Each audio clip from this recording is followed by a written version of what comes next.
Hello and welcome to Trojan Sports Now. I'm Sarah Drake. And I'm Briana Jones. Stick around as we bring you the latest news and scores from Troy Athletics. The Trojan softball team faced one of the top teams in the nation this weekend in the form of the Louisiana Lafayette Raging Cajuns. And although the Trojans dropped the overall series, they were able to pick up a win against Lafayette on Sunday. Aaron Dixon has the highlights. On Sunday, the Trojan softball team went to battle with the Raging Cajuns of UL Lafayette, who came to the contest ranked 21st in the country. In a game where runs came out of premium, Coach Mullins talks about the play of the pitcher and the defense behind her. And Annie Willis did an amazing job. I mean, our pitching has done a great job of keeping us in ball games, and the fact that she came out and threw even better in the third game than she did the first, give her a lot of credit. Coach Affelt called an amazing game, and like I said, we played great defense behind her. So those things are what our staples are, and when we go out there and pitch well and play defense, we give ourselves a shot to win. And Troy was only able to manage 3 hits on the afternoon, but 2 of them were home runs by Kaylee Hussey and Madeline Porter, which ended up being the tying and go-ahead runs. And Coach Mullins talks about their patience at the plate. We had to fight, and I thought the at-bats before that her teammates had, I think, helped Hussey, be able to see more pitches, and she saw a lot of pitches, and I think Porter really just bought into her plan and put a good swing on it. And you don't always have to have 10 hits, but we had enough. Like I said, when you have pitching and defense like that, you don't have to score a lot. The star for Troy on the day was freshman pitcher Annie Willis, and after giving up an early run in the first, she was able to settle down and throw 6 shutout innings, and it may be from the nationally ranked defense behind her. The top 5 defense in the country, I feel that I can throw anything and trust it, and I know my defense has me 100% behind my back. I know I can throw. Sometimes if I accidentally miss a spot, I know they got my back 100%. So. The Trojans ended the series with the Raging Cajuns with a 2-1 victory in a series where each game was close and highly contested. Even though Troy didn't win the series, it still got a positive result from the weekend. And now they'll shift their focus on a road trip to Atlanta, Georgia to take on the Georgia State Panthers. Aaron Dixon, Troy, Trojan Vision Sports. After picking up their first conference series with wins on Friday and Saturday, the Trojan baseball team missed the chance for a sweep against the Raging Cajuns on Sunday. A walk-off single drove in the winning run in the 9th inning to give Louisiana Lafayette the 4-3 win over Troy on Sunday afternoon. Even with that loss, Troy picks up their first conference series win of the season, winning 2 out of 3 against the Cajuns. Matt Sanders, who led the Trojans all weekend long at the plate, finished 3 for 4 with 2 doubles, an RBI, and a run scored in the game. In the 3-game series, the senior was 10 for 13 with 5 runs, 3 doubles, and an RBI. The team then welcomed the Alabama State Hornets into Riddle Pace Field Tuesday night as they improved to 17-8 on the season. The Trojan baseball team has now won 5 straight midweek games after blasting 19 hits and holding Alabama State to just 3 in Tuesday night's 14-1 win over the Hornets. And head coach Mark Smart says it's always great to win a midweek game. They didn't play their best tonight. I thought we played excellent. We pitched really well. We defended great. We swung the bats the best we swung the bats in a while. 19 hits, 14 runs. So great Tuesday night win. It's always good to get back home, win a midweek game against an in-state team, Alabama State, who's always a tough challenge. The Trojans' 19 hits are a season high, and while the team has had trouble in the last couple of weeks earning hits, Smart talks about how it's good to see the offense get back on track. We're starting to swing the bats better. We struggled 2 weeks ago. We couldn't score, and we made a few adjustments, and tonight was a culmination of that. We had a couple of balls that fell in the right place, but we hit the ball really sharply tonight. We're going to have to score to win, and we can't always keep the scores down to no runs, 1 run. So it's good to see the offense make a turn toward the better.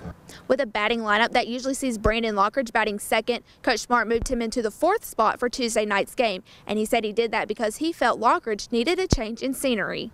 He hasn't been himself lately. It's been a challenge for him, and Drew has really swung the bat well. If I really wanted to shift that around and get Drew up too and move down Brandon, I thought Brandon needed a change of scenery. That's what I call it. And I thought both guys looked very comfortable in that spot. And the offense wasn't the only side making big plays. The defense only allowed 1 run, which came in the top of the 3rd, and Smart mentioned some of the players who had lights out performances. Anytime you hold a team down to 1 run on 3 hits, you've pitched and defended very well. Sadler Goodwin was terrific in the start. Thought Zach Lightsey threw the best he's thrown. Levi Thomas was great in the 7th. He struggled in the 8th, but he got the double play ball to get out of trouble, and then Lance Johnson finished it up.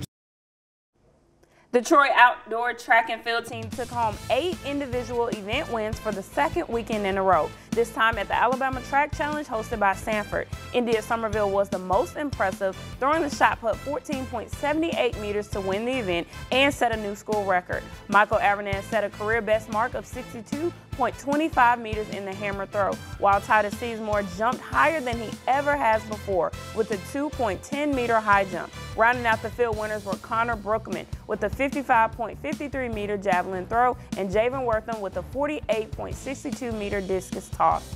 On the track, Brennan Garrix brought home the win in the mile. Alexis Garrett emerged victorious in the 100-meter hurdles, and Mackenzie Walsh finished first in the 3,000-meter run. Head coach Mark Davis speaks on the Trojans' win.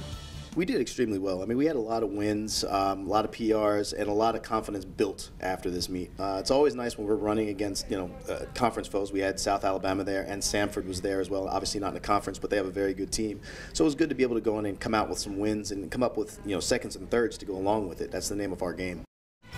The Trojan women's tennis team snapped a 9-match losing streak dating back to the 2006 season against Georgia State by defeating the Panthers 4-3 on Sunday. The Trojans improved to 4-10 overall and 2-2 in conference play. Troy won the doubles point and saw singles victory from Shui Zhuaning, Pei Shu Shi, and Maria Casablas. Up next, the Trojans will play Alabama A&M this Friday at 3 p.m. at the Lunsford Tennis Complex.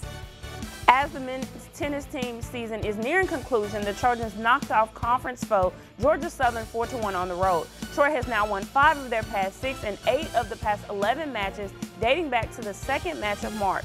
It took a hard-fought effort in doubles play to earn the first point of the day as Pelayo Antunya and Jiaku Duan battled to a 7-5 win, while Amir Bedouin and Andy Law had an even, slimmer margin of victory in their 7-6 win. Those victories propelled the Trojans to 3 two-set wins in singles play to clinch the win. Antunya was steady in a 6-4, 6-3 win, while Duan cruised to a 6-3, 6-1 win. Oscar Michelet closed things out with a 7-6, 6-2 victory. The women's golf team wrapped up play in the Hensler Financial Intercollegiate at the Pine Tree Country Club as the Trojans finished the day at 8 over to move into 7th place on the leaderboard. Eva Fabricius-Vierre fired her first career round under par, carding 4 birdies en route to shooting a 1 under 71. The Troy freshman made the turn even after a pair of birdies and 2 bogeys on the front 9. Her card stayed that way until the par 4 6th, where she dropped her 3rd birdie of the day. Bianca Lobauer recorded her 3rd top 25 finish of the season as she tied for 23rd place after closing out the week with a 1 over 73. Lindsey Harrison added a birdie as she tied for 37th place overall, following a 7-77 on Tuesday, while Antonio Pote carded a pair of birdies and shot 6 over to finish in 39th place. Sarah Harrison rebounded to shoot 3 over with a pair of birdies in Tuesday's final round to climb into 40th position. Playing as an individual, Briana Jensen tied for 48th place after shooting 10 over in the final round. As we know, both players and their coaches do not stay on the team forever, and as for the men's tennis team, they will be saying goodbye to one major part of their team.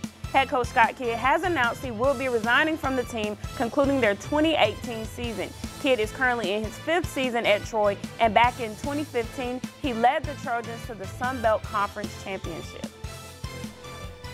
Still to come on Trojan Sports Now, we'll have a preview of the baseball team's matchup against Georgia State. But first, Sarah sits down with one special guest. Stick around for more Trojan Sports Now.